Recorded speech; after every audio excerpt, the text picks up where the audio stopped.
Bonjour, bienvenue dans le bon sens interdit. Si vous ne voulez pas rester, vous pouvez encore faire demi-tour. Dictacool prévient toujours. C'est sa seule politesse. Aujourd'hui, on va parler de stratégie. Parce qu'après l'autopsie, il faut bien gérer la succession. Le bon sens interdit, c'est accepter ce qu'on est pour éviter de se mentir sur ce qu'on n'est plus. Et pour la première fois en 2025, il y a eu plus de décès que de naissances. Ce n'est pas un reproche, c'est un diagnostic. Hélas. Dictacool n'est pas le seul responsable. Et si la France n'est plus vraiment un pays, elle peut encore rester une marque. La France vieillit, comme une escorte de luxe qui aurait pris sa retraite et qui a encore du mal à quitter le milieu.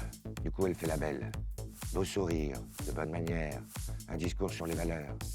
Mais à l'étranger, ça commence à se voir. Le maquillage est trop épais. Et on a de plus en plus de mal à cacher la misère. Et si la France n'est plus un pays, soyons au moins une fucking bonne marque. Vendons notre savoir-faire, le luxe, la gastronomie, l'agriculture, la culture tout court, notre art de vivre et assumons enfin notre statut d'escorte internationale au lieu de jouer les 5000 touches. La France, et il est important de le rappeler aux jeunes générations, c'est quand même une vieille prostituée qui s'est offert un jeune gigolo comme président et qui s'est rendu compte au réveil qu'elle s'était fait vider des poches. Vendons-nous bien, vendons-nous mieux, mais vendons-nous en connaissance de cause. Parce que, entre une courtisane qui assume son âge et facture son expérience et une ex-gloire qui cache ses rides sous 3 tonnes de fond de teint, il n'y a qu'une question de dignité.